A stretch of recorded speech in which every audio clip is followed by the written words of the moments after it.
More fallout this morning from the Andrew Cuomo scandal and resignation. So part of the story, part of what was revealed from Letitia James's report about his sexual harassment, those allegations, is the number of elites here in DC who protected this guy. And not just any elites.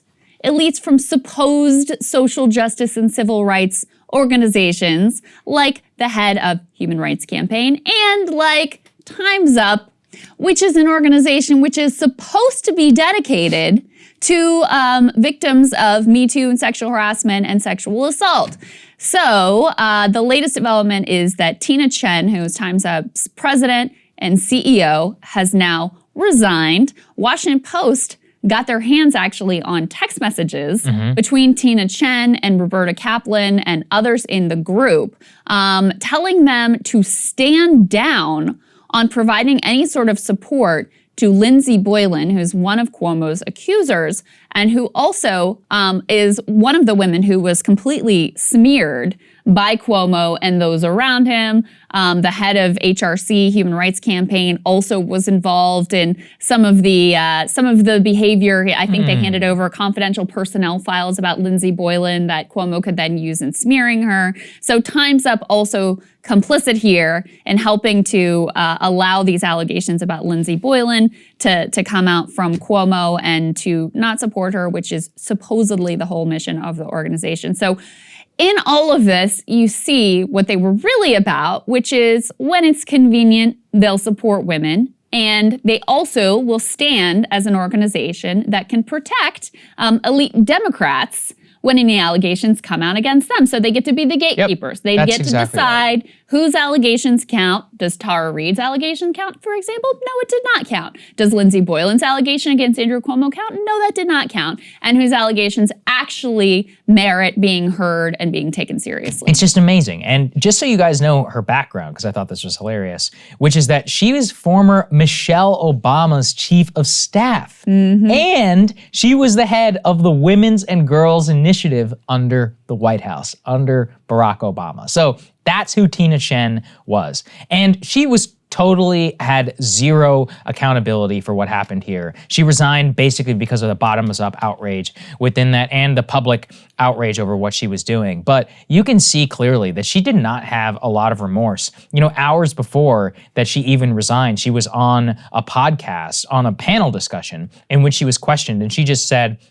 "We need to have a responsible way that does not lead survivors to question us or feel as though we have betrayed them." That was hours before. So she really wasn't taking any accountability and refused to talk about what her own actions were in covering up all of this. And it just reveals them for the frauds that they are, which is that they don't actually care about women. They were just talking about protecting elite Democrats, and worse, raising a lot of money for themselves. That's actually the worst part, which is that a lot of people got rich, you know, on these organizations and more. And yeah, she may have resigned, but I'm sure she'll be resurrected soon. So Hillary Rosen, Roberta Kaplan, Tina Chen, these are all very high-level Democratic operatives, donors, and strategists. Okay, you do not get any more connected than these three women within the Democratic Party. So the idea that they were going to set up a neutral organization, non-political organization that was just going to support women, going to help women tell their stories, going to assist them. The Legal Defense Fund is supposed to help them with funds for lawyers so they can actually take their claims to a court of law. No, this was all about gatekeeping. This is all about deciding who gets heard and who doesn't. If it's convenient for us, if it serves our political interests, then yes, I always support you, and here's the funds, and let's tell your story to the media, let's get you out there. If it's inconvenient for us, if it's against Joe Biden or Andrew Cuomo or who knows what other Democrats have had allegations against them that they, decided weren't worthy of consideration, well, then they can stop you from getting that attention and that support and those funds to take your claims ultimately to a court of law. So it just reveals what this organization was actually about, and it was always it appears, primarily about serving a partisan function and making sure that this new whole Me Too thing didn't ultimately come back and bite Democrats. Which is actually just sad because, you know, it is a noble cause, but watching it get hijacked by these corporate people is really gross, and turning it into a partisan one is even worse. Yes, exactly right. All right, guys, we'll have more for you later. Hey guys, thanks so much for watching. That's right. Just as a reminder, you can become a premium subscriber today. Watch the full show completely uncut, our reactions to each other's monologues. You get to listen to it, you get to ask us questions, all that good stuff. Link is right there in the description or at breakingpoints.com. Best of all, great way to say screw you to the mainstream media.